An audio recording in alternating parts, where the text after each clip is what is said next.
मुसलमान किला नईम के सामने पहुंच चुके थे। यह खैबर का पहला पड़ाव था, 7 किलों में सबसे पहला किला और मुसलमानों का पहला इम्तिहान। अंदर यहूदी फौज पूरी तैयारी में थी। इनके पास खंदकें थीं, ऊंची दीवारें थीं और साल का जंगी तजुर्बा था, लेकिन बाहर अल्लाह के शेर खड़े थे। मुसलमानों ने किले पर हमला कर दिया। एक ज़बरदस्त जंग शुरू हुई और आखिर किला नईम पूरी तरह फतेह कर लिया गया। इस्लामी परचम किले पर लहराने लगा।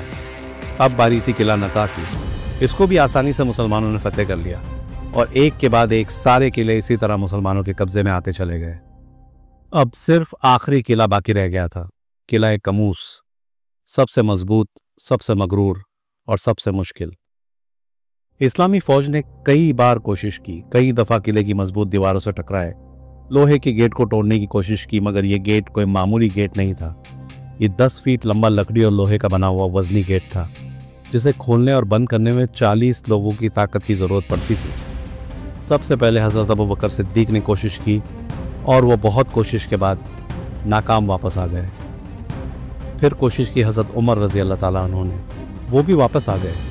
हुजूर सल्लल्लाहु अलैहि वसल्लम ने फरमाया, कल मैं झंडा उस शख्स को दूंगा जो अल्लाह और उसके रसूल से मोहब्बत करता है और अल्लाह और उसके रसूल उससे मोहब्बत करते हैं।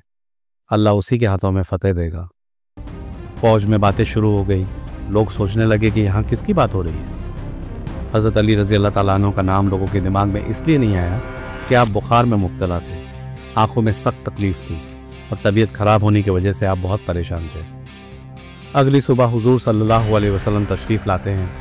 हज़रत अली लेटे हुए हैं, आपको देखकर उठ जाते हैं। आप अपना लुआब दहन हज़रत अली रज़ी अल्लाह ताला अन्हु की आंखों में लगाते हैं। आंखों की तकलीफ़ फ़ौरन ख़त्म हो जाती है। हुजूर सल्लल्लाहु अलैहि वसल्लम हज़रत अली के हाथों में झंडा दे देते हैं और जुल्फ़िकार आपके हाथों में देकर आप अल्लाह से हज़रत अली की हिफाजत की दुआ फरमाते हैं। हज़रत अली आगे बढ़ते हैं, बुलंद आवाज़ में बंद दरवाजे के सामने मरहब को आवाज़ देते हैं। मरहब जब बाहर निकलता है तो लोग हैरान हो जाते हैं। सर से पाँव तक लोहे की ज़रा पहना हुआ एक ताकतवर पहलवान, जिसकी कदो कामत ऐसी कि कोई उससे लड़ने के बारे में सोच भी नहीं सकता। मरहब ने कहा, खैबर जानता है कि मैं मरहब हूँ, एक फौलादी सिपाही।